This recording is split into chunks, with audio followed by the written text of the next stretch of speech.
Kaijebe na nke Chief Dr. Nnaemeka Daniel Ugonadi Dambu Odogwu Asịfụ Ego ofu onye ji mara obodo odogwu na nye ekene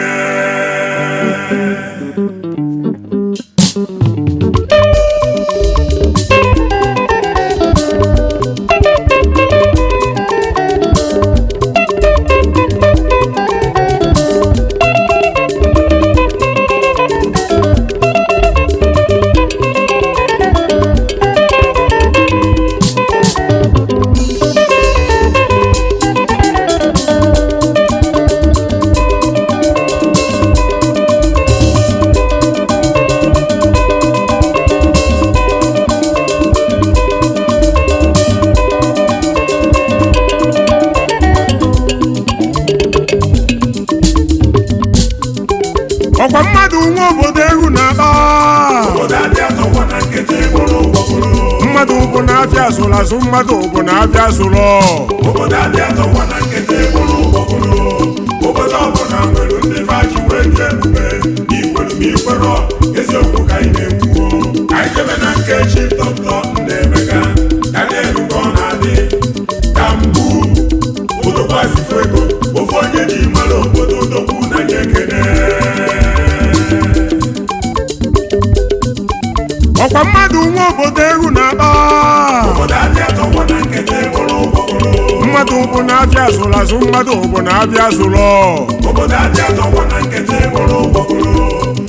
ọbụla nwere ndị faji wee dị ebube n'ikweru ma ikwero eziokwu ka anyị na-ekwuo anyị jebe na nke Chief Dr. Nnaemeka Daniel Ugonadi Dambu Odogwu Asịfụ Ego ofu onye ji mara obodo odogwu na nye ekene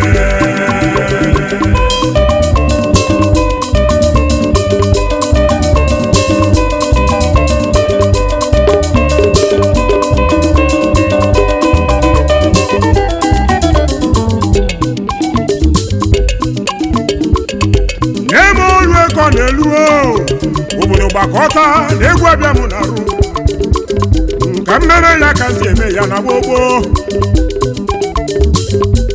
ijela m iji na-akwụ m n'ọgbọ ụnụ matụkwana igbo ma ji eti na nkịtị onye ekpe m na-etirile n'ụwa na o nwere igbo na-eme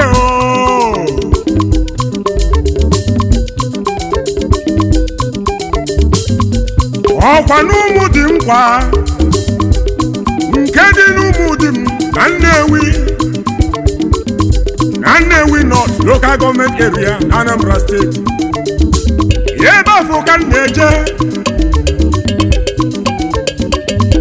ọ bụzi onye ka m na-ejekwu asị na nkụ dị na mba na-egheru mba n'iyo ofe ka gekwa ntị ka m gwa gị na igbe ọsọrọ gosi ibe ngọ ya nwere ndị eji mara obodo maka na ijela m iji abatago na nke odogwu eji mara obodo ya ọ bụzi onye ka mụ na-ekwu okwu ya ọkwa n'ezinụlọ Chief Dr. Nnaemeka Daniel Ugonadi Dambu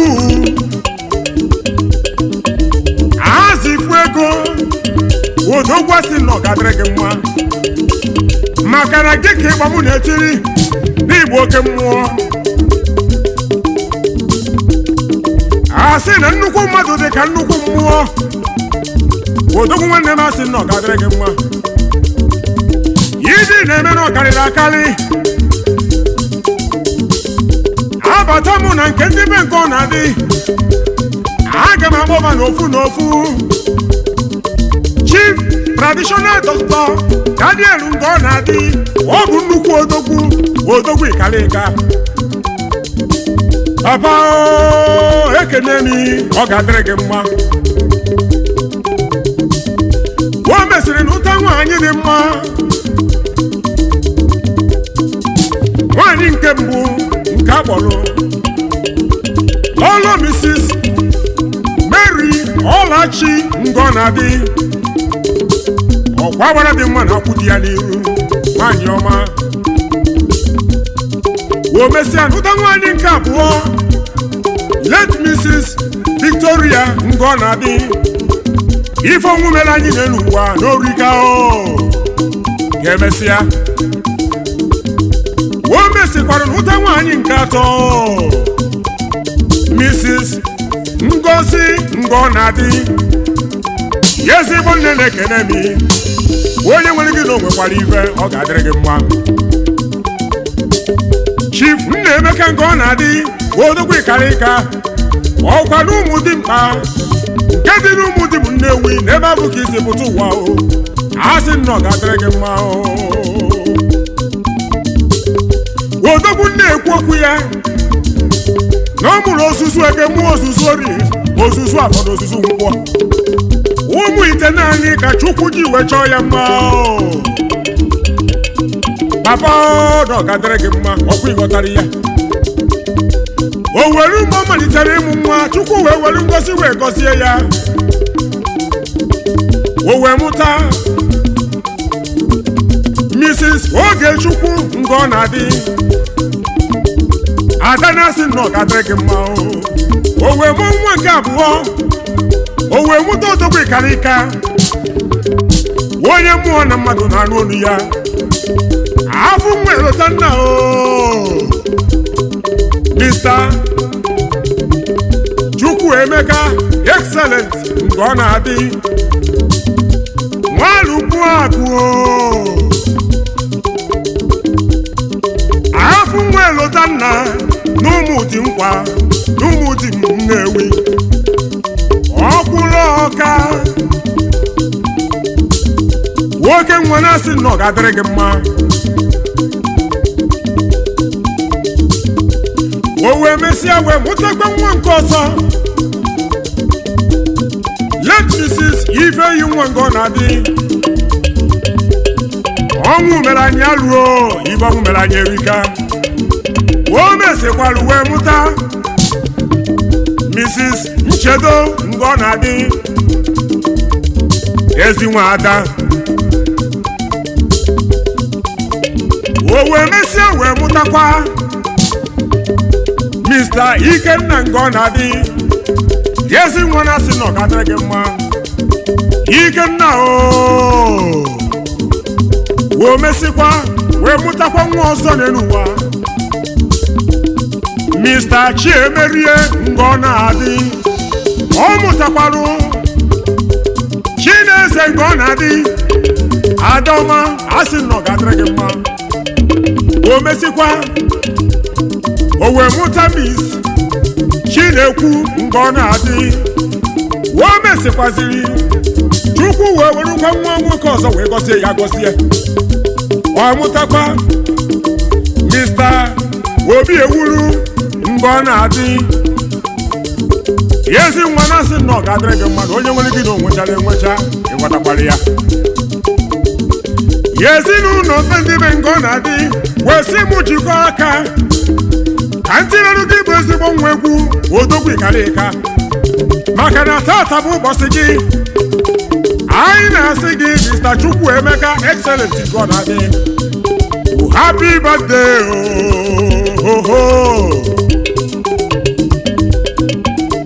ọkwa tata ka mụrụ odogwu ọkwa tata ka mụrụ nwa ka nwa ọkwa tata ka mụrụ odogwu Excellent Ngọnadị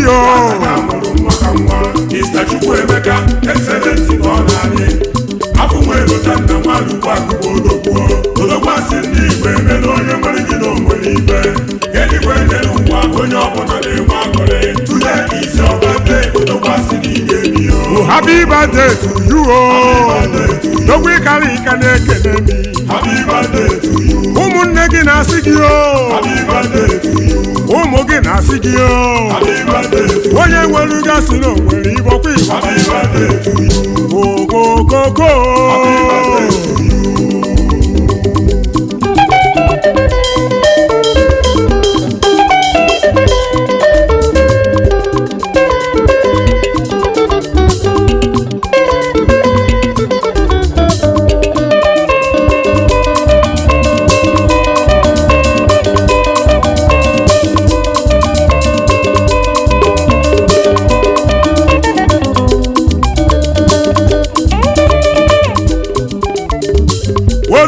Kalika na sing happy birthday to you, wishing you more fruitful years ahead, in good health. Oga delege mma.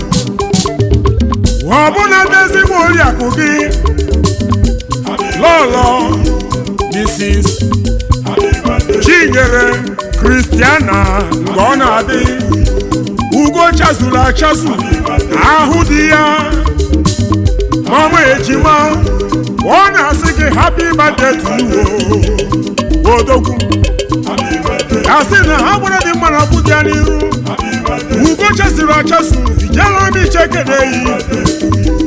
Mama ejima. Okwa agbabu mma. Onye nwere gasị n'onwe jara ibe, ọ ga-adịrị gị mma. Maka na behind every successful man, there is a woman. Ọ ga-adịrị gị mma. You are a virtuous woman.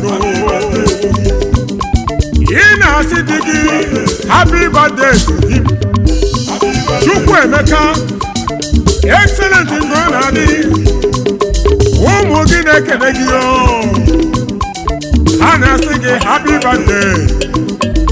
Nwa gị nwoke Master Chukwu Emeka nke ọ na-adị o yiri nne ya ọ na-asị gị happy birthday to you. Odogwu ga-adịrị gị mma. Nwa gị nwoke Master Chibuike nke ọ na-adị ọ na-asịkwa gị happy birthday to you daddy. Kedu maka ezigbo nwa gị Master Chidiebere nke ọ na-adị ọ na-asị gị daddy happy birthday to you ogo. Nwa gị nwanyị Miss Chisimdi nke ọ na-adị ọ na-asị gị happy birthday to you my daddy.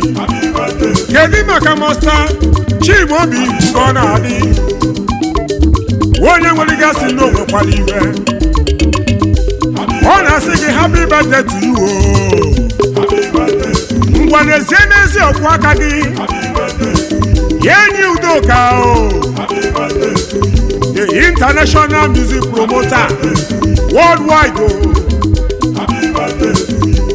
ọkwụ na-asị gị ife ịrịba ama mere eme ife ịrịba ama mere eme Emeka excellent nke ọ na-adị ya na nwunye ya Chinyere nke ọ na-adị fabụbatụta ebe tio ifugo ka o si wee dị. Amụrụ Chukwu Emeka na May 28 wee mụọ nwunye ya Chinyere na 7th of May. Ewo Ibarigbo Emego ọkwa tata ka mụrụ Odogwu ọkwa tata ka mụrụ nwa ka nwa ọkwa tata ka mụrụ Odogwu excellent nke ọ na-adị Mr. Chukwu Emeka excellent nke ọ na-adị afụmụelota nna nwadukwu akụkụ Odogwu asị ndị Igbo emelu onye nwere gị na onwere ibe eluigwe n'elu ụwa onye ọbụla na-enwe aṅụrị. Today is your birthday. Odogwu asị na ị ga-ebi happy birthday to you Odogwu Kalika na-ekele gị happy birthday to you. ụmụnne gị na-asị gị happy birthday to you. ụmụ gị na-asị gị happy birthday to you. onye nwere gasị na onwere igbọkwa happy birthday to you. ogogoko